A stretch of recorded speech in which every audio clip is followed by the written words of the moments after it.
Uh-huh. I just feel like I've been around the block, ripping up fantasy stock, working around the clock. Look at the view from the top. Researching rookies a lot? No, I just be listening to pods. Yeah, one in particular, I'm just a messenger. Let me just pass on the rock. Browning, brunning, pruning, pronouncing ain't what he's doing. What he's doing is not losing, but infusing you with new things. And there's Dennis the Bennett, yeah. The man is a menace, yeah. Building a dynasty, some of the finest things. Promise you, you won't regret it. Sly as a fox, cultured in pop. Give him his props. Here is a thought, here is a box. And you cannot compare them at all, so don't even try. Careful with the news, but when you use a take, I take up Tony Fire. I mean Dyer, because anyone else is a huge mistake. Whoa, fantasy round table, fantasy round table. Yeah. Fantasy round table, come take a look at the crown, baby. Hey, fantasy round table, fantasy round table. Woo. Fantasy round table, come take a look at the crown, baby. Go. Hello and welcome to another episode of the Fantasy Football Roundtable podcast. It is Friday, December 16th. We are just over a week away from Christmas. Hope you're getting that shopping in because the NFL will give you no quarter this weekend. We got a game last night. We get 3 more tomorrow. Full slate on Sunday and back again on Monday night. Dennis, it's the most wonderful time of the year. How are you celebrating? By winning fantasy championships. I also came prepared. I thought it was a diehard kind of day, so I'm wearing my Nakatomi Plaza Christmas Party 1988 t-shirt today. Right. You know, got to get in this festive spirit, all the spirits. You know who else was in the festive spirit is the 49ers, who punched their ticket to the playoffs and became, I think they're the first team to outright win their division. The Eagles were the first team to clinch a playoff spot, but the 49ers winning the NFC West with a 21-13 victory over the Seattle Seahawks last night.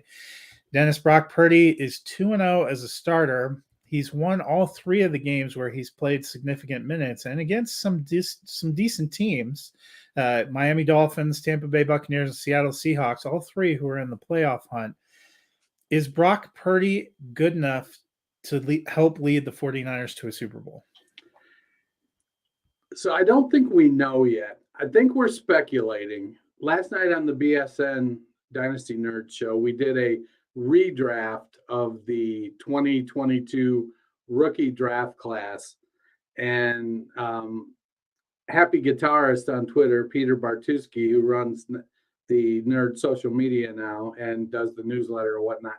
He took Brock Purdy in the second round of the rookie draft. We did a 3-round rookie draft.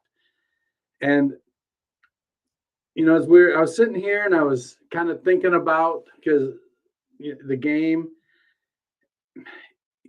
you know, Baltimore won with Trent Dilfer and Tampa won with Brad Johnson. So I don't see any reason with the San Francisco defense that they can't win with Brock Purdy. They don't need a lot from him. He needs to not turn the ball over. He needs to make the plays he's supposed to make. And if, you know, George Kittle keeps busting plays, or Christian McCaffrey keeps busting off plays, or Brandon Ayuk, or when Debo gets back, they've got a really good offensive line, maybe the best offensive left tackle in the game. And their defense is stout. I don't see why not. But I don't think they can win in a shootout. If their defense holds up, then I think they can win. I don't think they're going to blow, you know, teams out in the playoffs like they did Seattle. And while I guess I would say the most impressive game was probably the Tampa Bay one. They really came out and just clocked the 49ers up, or the Buccaneers. That game probably could have been more lopsided if they would have had to try in the second half. Yeah, Tampa's interior offensive line is really, really poor, and it's been that way all season. And you know, we expect that from them. So I think Purdy is doing good. I don't know, you know, we don't know what his ceiling is. We know he came into college football at Iowa State and he played well and he started a lot of games. He's got good experience. He played 4 years in college. but I don't know that he's, he doesn't have, a passing ceiling like Mahomes. He doesn't have a rushing ceiling like Hurts. So it's, he's what, Mac Jones? Maybe Mac Jones a little bit plus. Can Jimmy you win a G. Super Bowl with those guys? Yeah, if you've got the right team around them, yeah. Yeah, and it's going to be interesting. I think there's still questions what this opens up now too, is with how well he's played, and if they close the season strong, what happens next year? Because we haven't exactly seen Trey Lance take off. You would argue also we haven't exactly seen him get much of a shot. But a lot of questions there for San Francisco. Maybe good questions. On the flip side, for Seattle, they're now 7-7. The next 2 weeks they have the Chiefs and then the Jets. They close with the Cardinals, which you would think is probably a more winnable game. But what does this do to their playoff chances? It puts them on the ropes. They need Walker to get healthy and stay healthy.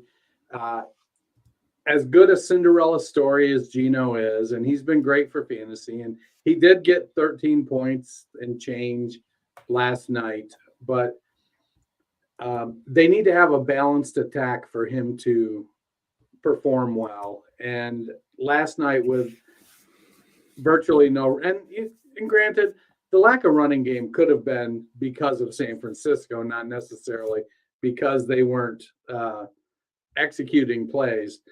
But if they have a decent running game and can offset and keep the defense off balance, then I think they have a chance to make a run at a wild card spot.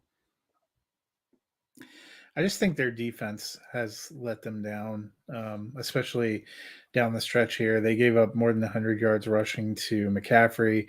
Jordan Mason came in and had he had over 60 yards. I think it was close to 70 yards.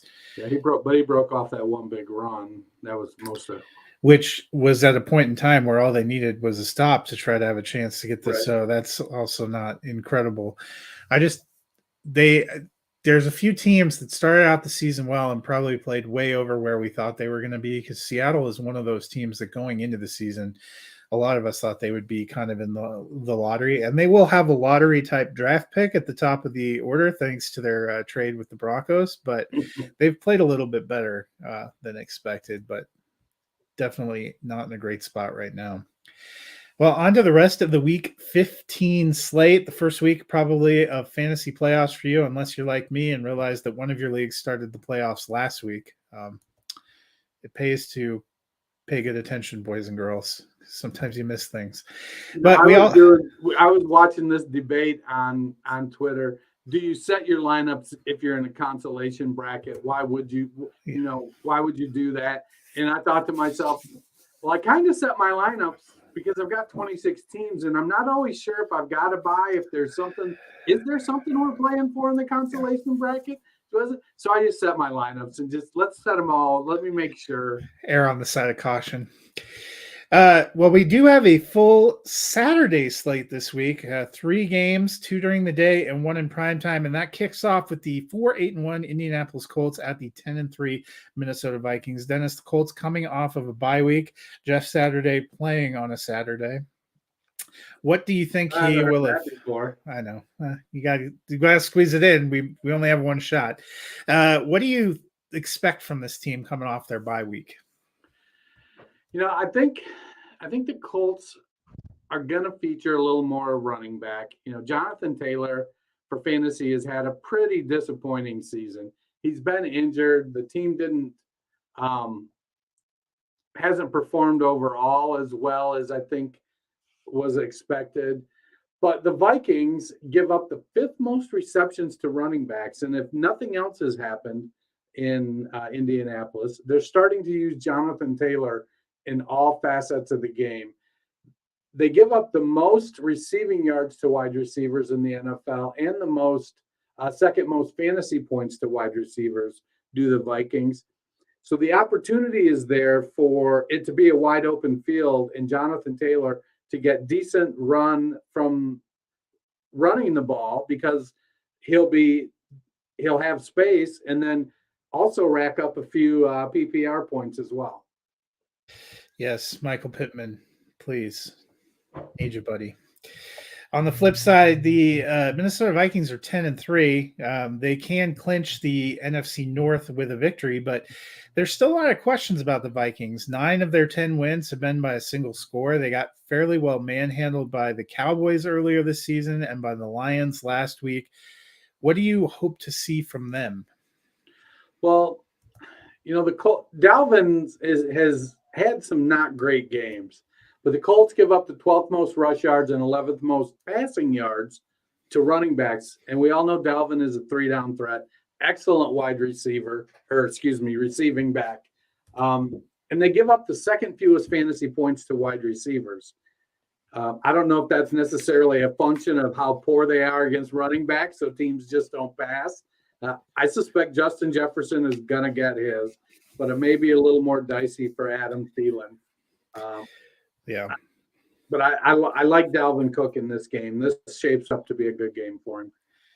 I always wonder, too, with some of these teams that aren't very good, that have been down a lot, do your rushing versus passing stats get skewed because teams are up big and they're just grinding you down? Right. I'm taking the Vikings. So am I. On to Cleveland, where the Baltimore Ravens 9-4 come in to battle the 5-8 Cleveland Browns. Lamar Jackson is out again. Tyler Huntley has a good chance to play. They what I heard this afternoon was they didn't go so far as to call it a lock, but we know J.K. Dobbins is back. With J.K. Dobbins back in the fold against what's been a sometimes suspect rush defense, do the Ravens have enough offense to get this game done? Yeah, the Browns give up the third most fantasy points to running backs, and J.K. Dobbins came off of IR like a rocket. A hobbled rocket. If you saw that 40-plus yard run, there was definitely a noticeable limp in there. An Elon Musk rocket? Yeah. So, and I think having J.K. Dobbins back is beneficial to Gus Edwards, because even in that game, Gus averaged 5 yards a carry with Dobbins back. And Gus had struggled a little bit before Dobbins came back. There's still going to be issues with the passing weapons for Baltimore with Rashad Bateman out. But, they've got Mark Andrews. Demarcus Robinson is playing, seems like every other game he's playing well, kind of in that routine, Devin Duvernay. But I think the ability for them to run the ball against the Cleveland defense is there. I've given up on Duvernay, by the way, because you cannot count on him. The passing offense has been a real roller coaster. Even with Mark Andrews, it's been a little bit of a roller coaster. Andrews hasn't had a great year. Watson took a pretty good step forward last week. Now he's at home here, first home game, I believe, because they were on the road the last 2 weeks. Against a division opponent, it seemed like he started to get a connection going with Njoku, Donovan Peoples-Jones, Amari Cooper. What does he need to do to get the win here? I think he just needs to keep progressing. He's trying to shake off almost 2 full years of rust, and he's on a new team with new weapons that he hasn't had as much practice time with. He's going to get there. I think they need to run the ball and just sort of keep doing what they're doing. I know that everybody wants to get the playoffs, and you can't win if you're not in. But I almost feel like, I guess the Browns don't have their pick, so not winning doesn't really help them. No. But they've got weapons. They went away from using Chubb against Houston for whatever reason, and they need to use it. It's been up and down. Like the first game, it was a lot of Amari Cooper. The second game, it was a lot of Donovan Peoples-Jones, David Njoku. So they've got weapons. He just needs to play within himself, let the offensive line protect, and just take the plays that are there. And I think he's coming around. It wouldn't surprise me if this was his best game in 2 years. At least he's staying consistent, though, because Kareem Hunt is on a milk carton somewhere. Yeah. Despite that, I am taking the Cleveland Browns for this one. Yeah, I struggled with this one. That's why I don't have it on the sheet, but I'm going to go ahead and take the Browns, too. Why not? The nightcap on Saturday is arguably the best game of the three, with the 8-5 Miami Dolphins heading to Buffalo to battle the 10-3 Bills. Dolphins got the better of the Bills earlier this season in Miami, but this will be decidedly different conditions. It's supposed to be very cold and around 7 inches of snow. Miami has struggled the past 2 weeks because they haven't been able to establish much of a rushing attack, which is something you would think would be important in adverse outdoor conditions. What is this game condition going to do to Miami's offense? Well, McDaniel has spent all week trying to psych out the Dolphins about the weather. You know, he's wearing the "I like it cold" T-shirts. The weather don't matter or whatnot. Yeah, but he's also wearing T-shirts and shorts, and it's 70 degrees in Florida. So right, but you know, we've seen players have great games in snow, in part because the offense knows where they're going and the defense doesn't. And they have to react, and reacting on that type of field is easier or not as easy as acting on that type of field.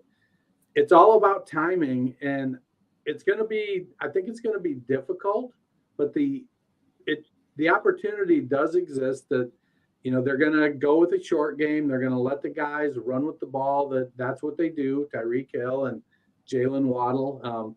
You know, maybe that vaunted Shanahan running game pops its head up and they open up some lanes and break off some big chunks there. It's really going to be all about the timing. If Buffalo can disrupt the timing with the wide receivers, it's going to be a long day. Yeah, and I think what's hurt Miami the last couple of weeks is they seem to be basing their offense on a lot of big boom plays. And when you have these kind of conditions, it's harder to hit that 75-yard bomb because there's usually wind and stuff involved. They need to probably have a little more consistency of driving the ball. Which is a little bit of what that's what plagued them against the Chargers. They had a 55-yard fumble return for a touchdown. They had a 60-yard passing touchdown. They only had 17 points. On the flip side, Josh Allen got his favorite security blanket, Cole Beasley, back this week. Do you expect to see him much, and what do you expect the impact to be? You know, I feel like if he was better than McKenzie and Shakir, they would have already had him on the team. Security blanket, I get it, but is he better? You know, I don't know. I almost feel like it was a pity signing that, you know, they're going to bring him back and just keep him around just in case and then let him retire as a Buffalo Bill. I don't know. Maybe he's got a little bit left in the tank, but, you know, 31 other teams didn't think so either. Yeah, I don't expect a ton this game. I think this is also going to be, from a fantasy standpoint, that classic Josh Allen game where he has like 3 rushing touchdowns, and because passing might be a little more difficult. I am taking the Buffalo Bills. As am I. On to the Sunday slate. The 12-1 Philadelphia Eagles head to Chicago to battle the 4-9 Chicago Bears. Dennis, we are in the fantasy playoffs. There's a huge point spread here. The Bears defense has not been good this season. Any concern for you at all that the Eagles get up and start resting starters? No, I don't think so, because I feel like the Bears will keep it close, like within 2 scores, 10 points, kind of close, not necessarily like 14 points. I think the Bears are going to be able to move the ball. You know, the Eagles give up the 12th most rushing yards to quarterbacks, and the Bears have arguably the best rushing quarterback in the league this year. Might be their entire offense. And he's off the injury report. So, you know, they don't have much with, you know, Mooney's out, Claypool's out. Yeah, I was going to pivot to that. For the Bears, I mean, are you excited about Fields? Are you bullish about Fields? I don't know that I'm excited. You know, he's going to be under pressure. It's going to come down to, you know, how do they scheme him to get away from the pressure to be able to make plays? You know, he's got a connection with Cole Kmet. That's going to be on display. Montgomery's, I think he's just, I don't know if he's off the injury report. Yeah, I didn't see him on the injury report. But he looks like he's going to be good to go. But we've also seen Dante Pettis, and we've seen Equanimous St. Brown and Byron Pringle. We've seen these guys make some plays. And, I feel like the Bears are going to keep it competitive enough that the Eagles are really going to, I don't know that they sit anybody. What they do is they rush it. It could be a Miles Sanders game. Yeah, I think the biggest concern for me with Chicago is a bye week does nothing to help the fact that their line's not very good. So probably a lot of quarterback rushing for Justin Fields. I am taking the Eagles. So am I. On to New Orleans, where the 5-8 Falcons, who are still very much alive in the playoff race, head to battle the 4-9 New Orleans Saints. Marcus Mariota went from bench to IR, so we get rookie Desmond Ridder, who some of us have wanted to see for a couple of weeks. What do you expect from Ridder in his first start? He's going to be a little better passer than Mariota and not quite as good a runner. He's got good speed. I don't know what to expect. This 2022 draft class, it was the first year, I think it's arguable that Pickett was worth a first-round pick, and then everybody else took quite the tumble. I know Matt liked Ridder coming out a lot. He was his QB1. I think Ridder has the ability. He's got to clean up his mechanics, and that'll improve his accuracy. And he's had 13 or 14 weeks of NFL coaching now, not counting training camp, to be able to work on that stuff. You got to break habits when you're fixing that stuff, and that can take a lot of time. I think Ridder is going to be fine. He's got a couple weapons in Patterson and Drake London, and so I think it's going to be a decent game from a competitive standpoint, but he's a rookie quarterback, and if Davenport and Cam Jordan are healthy, it could be a little bit of an issue for him.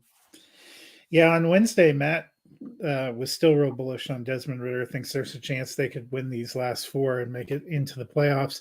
I'm just excited to see him play. I think from Atlanta's standpoint, you got to know what you have right now, because the way it's tracking, whoever gets in to the NFC South is just going to have division winner as a nice trophy to take home, because I don't think any of these teams can win a playoff game. Yeah. On the flip side for the Saints, Alvin Kamara is still getting good volume, but we haven't seen that elite production either in yardage or touchdowns. We're in the fantasy playoffs now. How do you feel if you're relying on him as one of your top two RBs?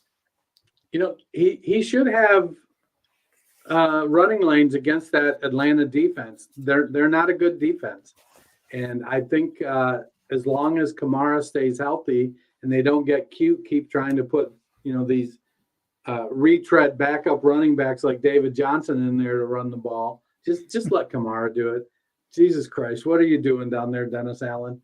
Not even God knows what you're doing, Dennis Allen. Just let Kamara run it. Throw it to Chris Olave and Juwan Johnson if he's back. He does look like he's tracking to be back. That was big news. I am taking the Saints in this one. I'm going to take the Saints too, but I don't think there's any winners in this game. No, I am also not planning to watch any of this game unless that's the only game I get stuck with. Thanks, network television. On to New York, where the 6-7 Detroit Lions battle the 7-6 New York Jets. Here it is going to be December 18th, and this is a meaningful matchup for the playoffs for both of these teams, which is something that we can get excited about. For the Lions offense, that has been the best part of their team. The Jets defense has been the best part of their team. So that's where it's strength on strength. What can Jared Goff and this offense do to score against the Jets defense? The Jets can be had deep, and that's where Detroit's going to have to win. In 10 of 13 games, the Jets have given up a pass play 30 yards or more. 12 pass plays over 30 yards on the season. And we've seen what Jameson Williams has done since he's come back.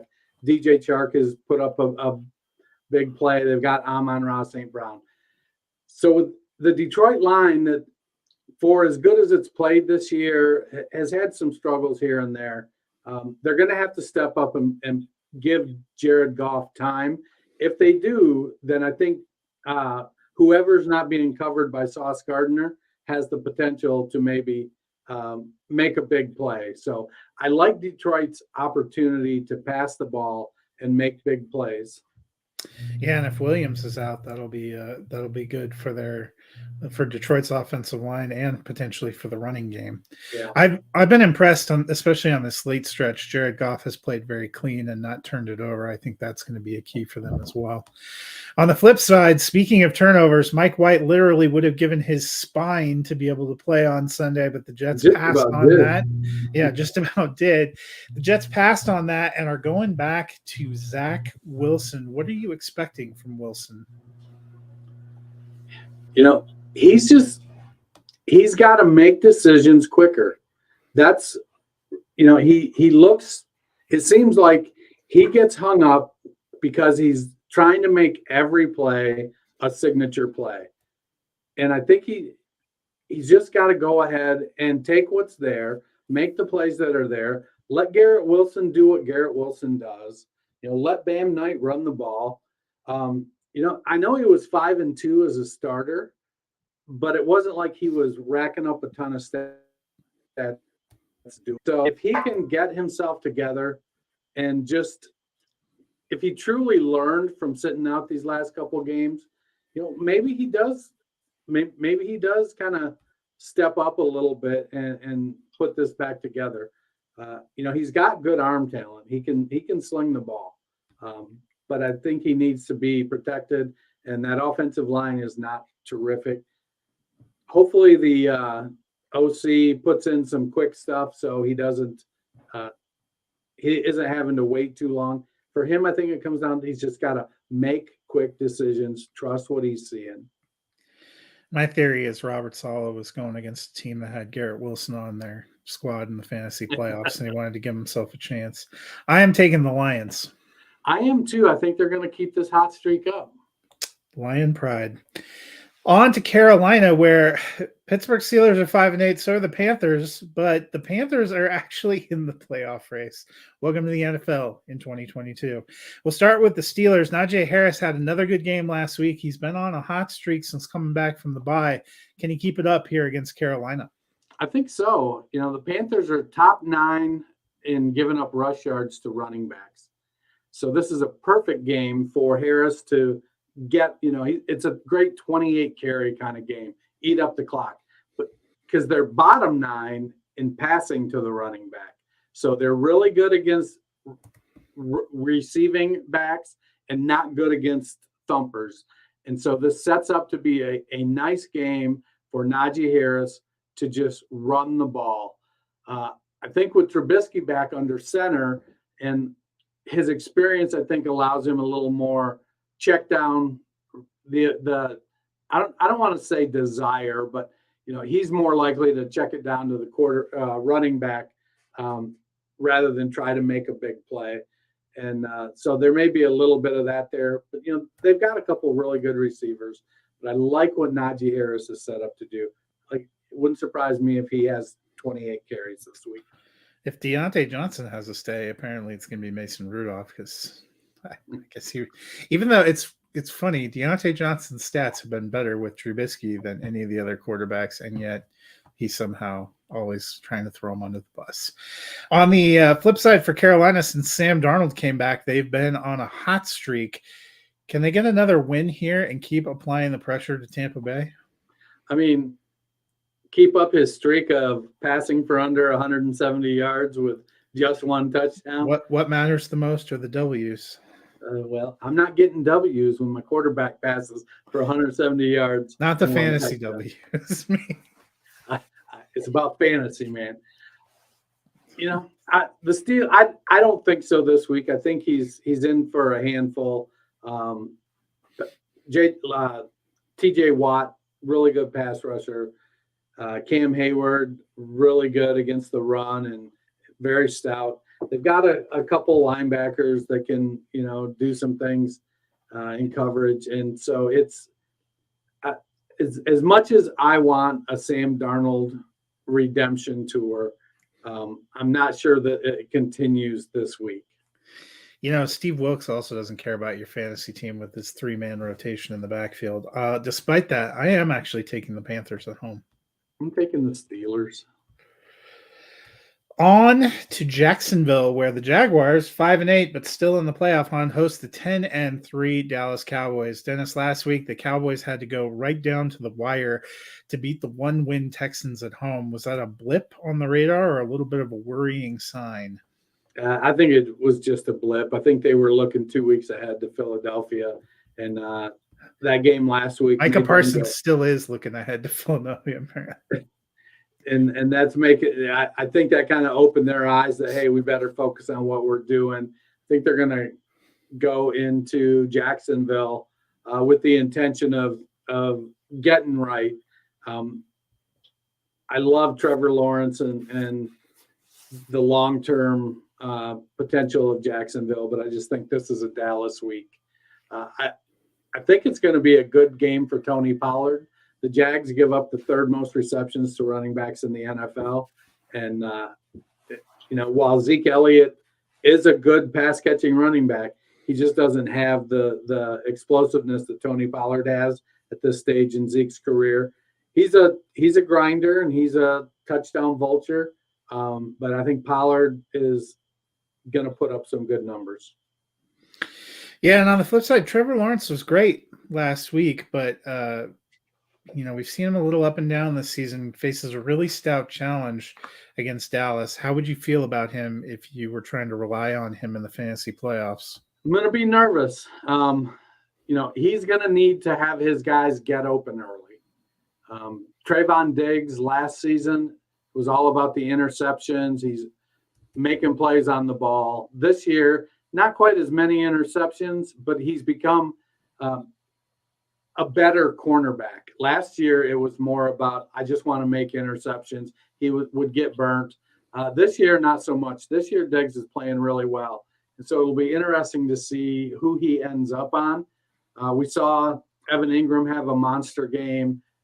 We've seen Zay Jones. We've seen Marvin have good games. And Christian Kirk has been earning the money they paid him. But it's going to be, this feels like a low ADOT game. Trevor's going to have to get the ball out early. And then the Cowboys do give up the 10th most rushing yards to running backs. So possibly. If only Jacksonville had a running back. Travis Etienne could take some pressure off. And he's got the speed that if he gets through, he could take it a long, long way. He's fast. But it'll all come down to short passing game, getting the ball out quick to avoid that pass rush. 75 targets to Evan Ingram would be nice for me. I am taking the Cowboys. So am I. On to Houston, where the Texans, the 111-1 Texans, host the 10-3 Kansas City Chiefs. I asked this about Philly, but it might be even more of an issue here. Any worry that the Chiefs get up and maybe take the foot off the gas with Patrick Mahomes and Travis Kelce? Well, didn't we ask this about Dallas last week? Dallas. Yeah, but Mike McCarthy isn't the coach for the Kansas City Chiefs. I think this is a game that I wouldn't be surprised if Isaiah Pacheco has a 20-25 carry game. Hell, he might even catch a pass. But I can see, fourth quarter being backups in this game. Houston's playing hard, but Bryce Young is going to be their quarterback next year, and they're not going to do anything to screw that up. No. They shouldn't. Actually, I'm not even sure they can anymore because I think they've put a lot of air between themselves and other teams. I think Denver would be the next closest to them with three sad wins. On to Houston. Speaking of Houston, Jeff Driscoll was added permanently to the 53-man roster, and Lovie Smith says they're going to continue to play a pool of quarterbacks with him and Davis Mills. Does that feel like a good idea? No. But, they're down their two top wide receivers. They're down their top running back. Nobody has established themselves as the go-to at tight end.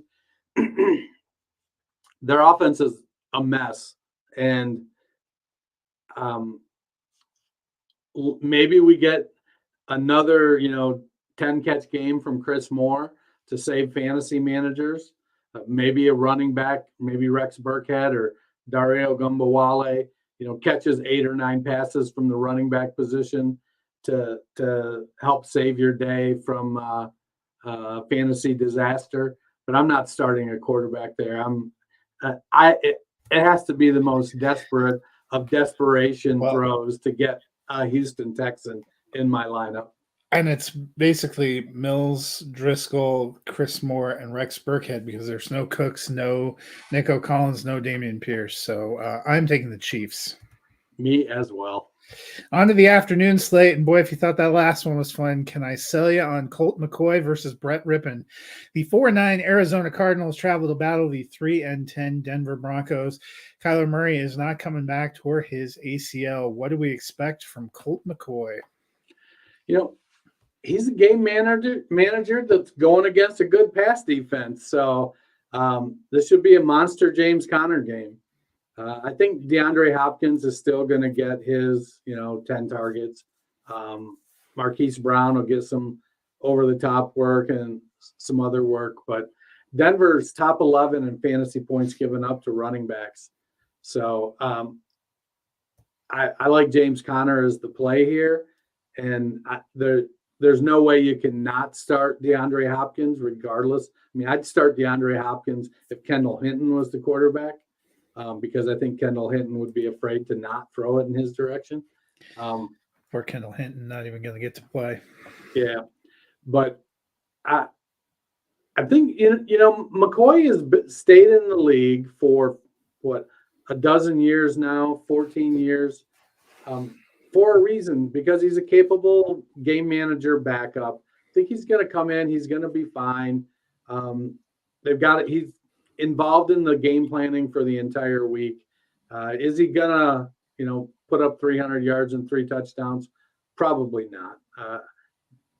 I'm not sure what the over-under on this game is, but take the under. Well, the over-under is me watching all 60 minutes of this game and regretting it. On the flip side, Denver's offense finally looked like it was in sync and humming along for the first time all season. Naturally, Russ Wilson gets a concussion. He cleared the protocol, but Denver holding him out anyway. Can this offense keep cooking with Brett Rippon? No Cortland Sutton, no Kendall Hinton this week. Well, he was really smoking last week with Jerry Jeudy. And so they kind of got that fired up, and hopefully they can keep it going. It's a winnable game. Arizona has some good players on defense. Zaven Collins and Isaiah Simmons at that second level. J.J. Watt on the line.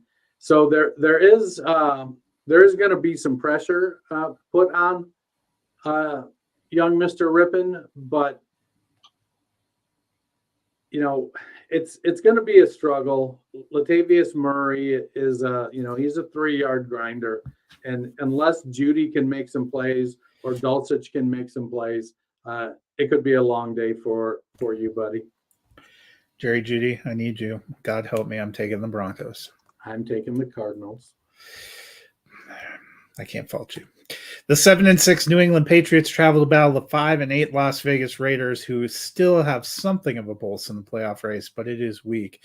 The Patriots had Ramondre Stevenson go out with injury last week. He's listed officially as questionable. Most people think he's trending toward not playing. What would him not being out there mean for this Patriots offense? Well, after last week, I don't know that we're sure. Pierre Strong came in and looked good. Kevin Harris looked good. And then we may get Damian Harris back, and he's pretty good too. So I think, Damian Harris is probably a not quite as explosive version of Ramondre Stevenson. And Kevin Harris is the power running portion of Ramondre Stevenson, and Pierre Strong is the receiving portion of Ramondre Stevenson. And they're all bigger backs. I want to say that it's gonna matter, but somehow I just am not sure that it's going to. All I have to say is if the Patriots actually make the playoffs, Matt Patricia may finally get that Coach of the Year award that I thought he was going to get before the Lions imploded. On the flip side, what can Josh McDaniels do to try to outdo his old master, Bill Belichick, here in this one? You know, it should be a good matchup, but man, Belichick kind of tears up his mentees. Yeah, none of them have done well against him. So I think we're looking at I think Josh should just be maybe focusing on the plan next week. I mean, obviously it's get the ball to Devontae Adams, but Belichick can take away your best option. I mean, he's gonna have to either take away Devontae Adams or he's gonna have to take away Josh Jacobs, and I'm not sure he can do both. And you know, I don't know which one he's gonna pick. He's probably going to take away Adams because running the ball is going to shorten the clock. It's going to make the clock tick off. It could be one of the fastest games in NFL history with Belichick running all of his backs and forcing Daniels to keep running Josh Jacobs time after time after time. And Jacobs is like, give me the ball 30 times. I'll run it. Give it to me 35 times. I'll run it. So this could be like some good old-fashioned smash mouth football. Yeah, and everything says the Raiders should be able to win this game, but I'm taking the Patriots. So am I. On to Los Angeles, where the 7-6 Chargers play host to the 7-6 Tennessee Titans. Titans have lost 3 straight. What do they need to do to correct their skid? They need to run the damn ball. The Chargers give up the 3rd most rushing yards in the NFL. You know, selfishly though, they need to throw the ball to Chigo Okonkwo. Oh, Chigo Okonkwo. I didn't know where you were going, but you know what? It's possible.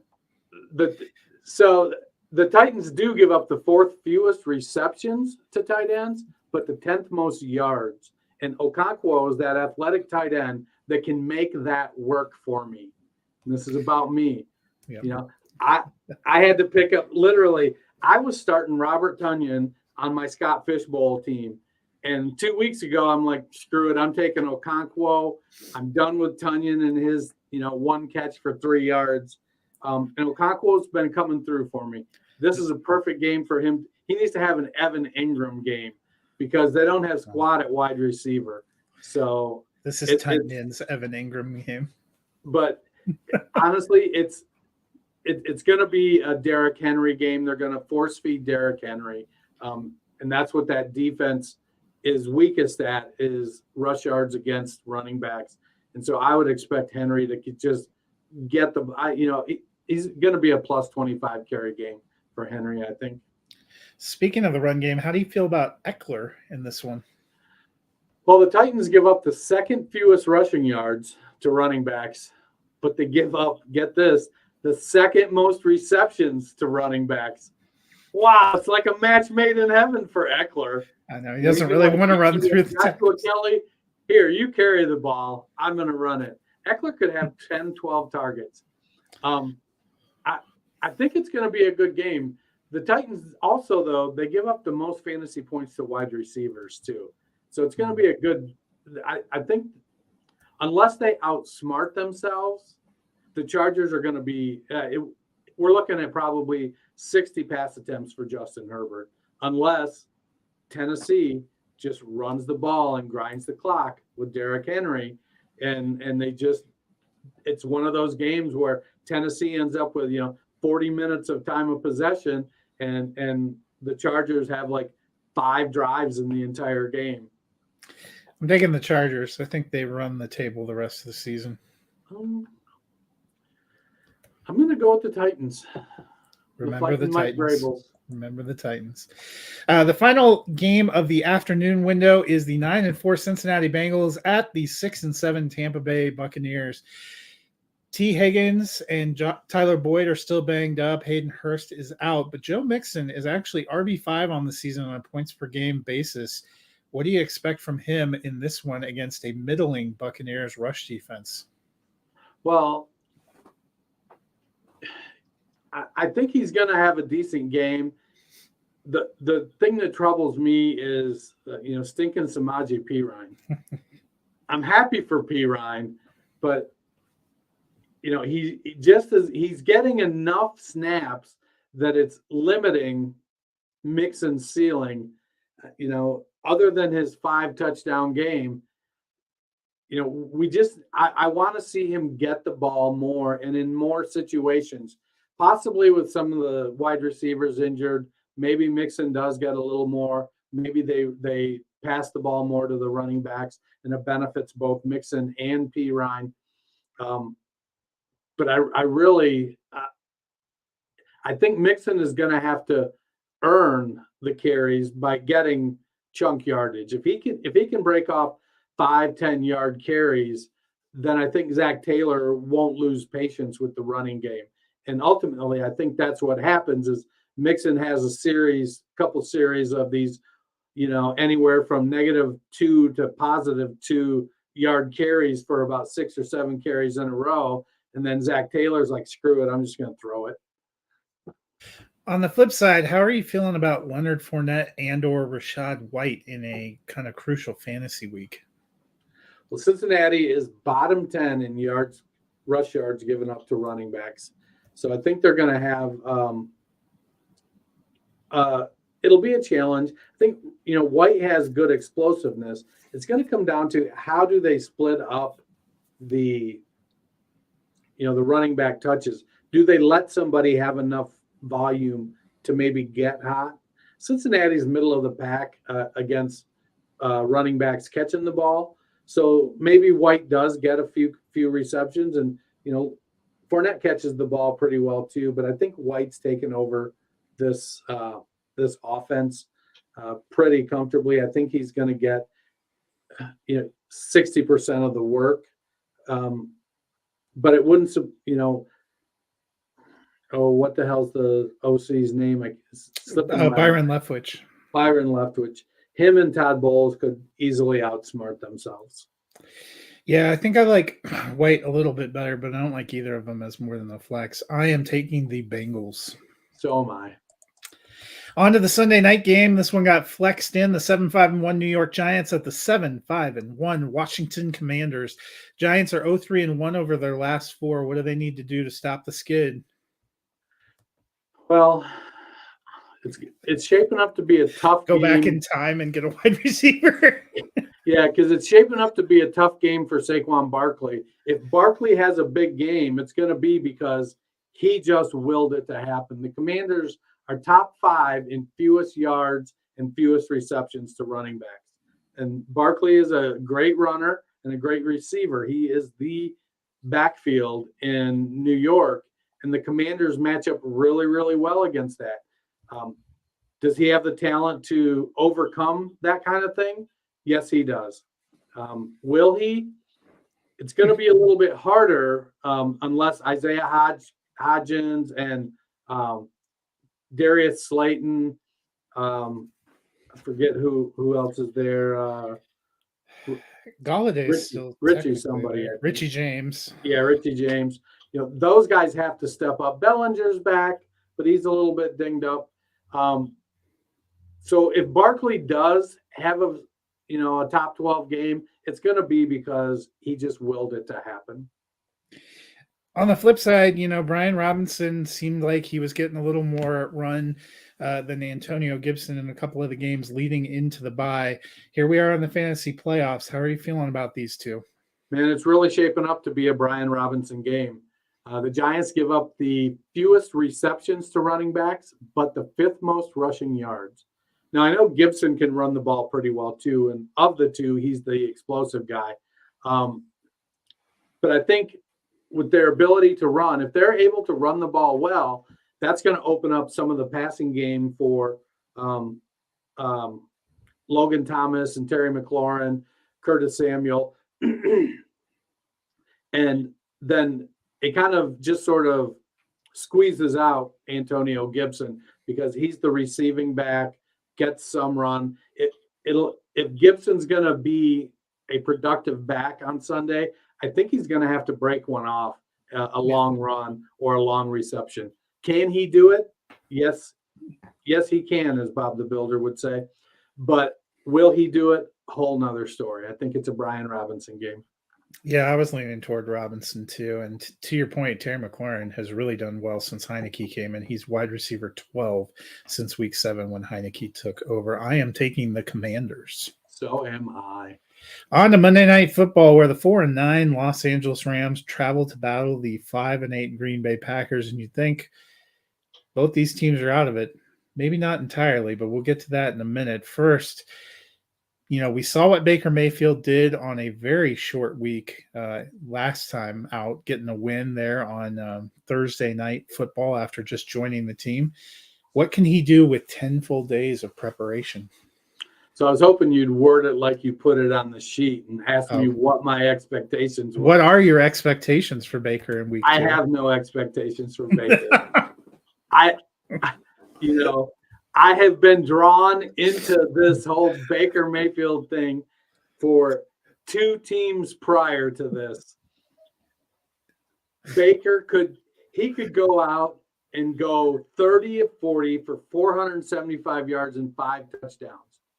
Or he could go out and go 13 of 40 for 75 yards and 4 interceptions. I feel like there's no in between either. It's either right. That's exactly it. Don't spend. How long has McVay been in Los Angeles? 7 years now, 6 years, something like that. Don't spend 6 years telling me how complicated his offense is, and then give Baker Mayfield 36 hours of prep and go win a game and try to convince me, oh, well, he's going to be great in this offense. No, you gave him 5 plays and you just happened to execute them against a team that was like, we're not going to lose this one, that just happened to on the last play of the game, basically. So, no, my expectations for Baker Mayfield are virtually zero. I think that the Packers, despite all the issues they're having this year, their defense is going to be like, all right, they don't have Robinson, they don't have Kupp. Their offensive line is piss poor. We'll get some pressure on him. He's going to get happy feet. He's going to start sailing throws and bouncing them on the ground, hitting defenders in the chest with them, getting them back. I don't have any expectations for Baker. I would probably still start Mike White over Baker. It's a whole different ball of wax too, playing outdoors in Green Bay on Monday night after the Packers have had a bye than it is being at home against the Raiders in Thursday Night Football. So on the flip side, we've talked about the Giants have kind of tailed off. We talked earlier about the Seahawks have tailed off. The Lions trying to fight back in it, but they may not be the only NFC North team that has an outside shot. The Packers are 5-8. They had a bye week to lick their wounds, see if they can get some stuff together. They don't have a terrible closing stretch of a schedule. Could you see Monday night being a way for them to kick off a late season run back to maybe 9 wins and a shot at the playoffs? Can they? Maybe. Will they? I don't think so. I feel like, the Rams, Miami, Minnesota, Detroit, I feel like we're looking at a 2-2 finish here. That's going to put them at 7-9. If 7-9 gets them in the playoffs, then yes.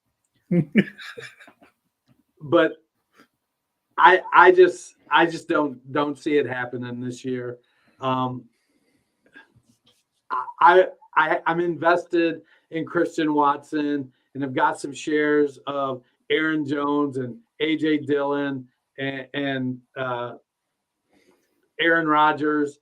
I want those guys to score some points. I think the Packers win this game, but I don't think they make the playoffs this year. Could it happen? Yes. Will it? I don't think so. I'm in the same boat. I think they'll win Monday night, and people will start talking about the Aaron Rodgers comeback right before Miami decks them on. It's either Christmas Eve or Christmas Day. I think it's one of the Christmas Day games. So I'm taking the Packers though for Monday night. So am I. That brings our Week 15 preview to a close. Dennis and I will be back on Monday to look back at all of these games and to give any last updates before Monday Night Football. But if the people happen to be in a market where they're stuck watching the Falcons and the Saints and they have some time on their hands, what should they do? They should listen to us. They should download. They should listen. They should review, rate. Give us those 5 stars. Helps us out a ton. We appreciate you. Did I tell you we were up 42 spots in Great Britain last week? I know we still need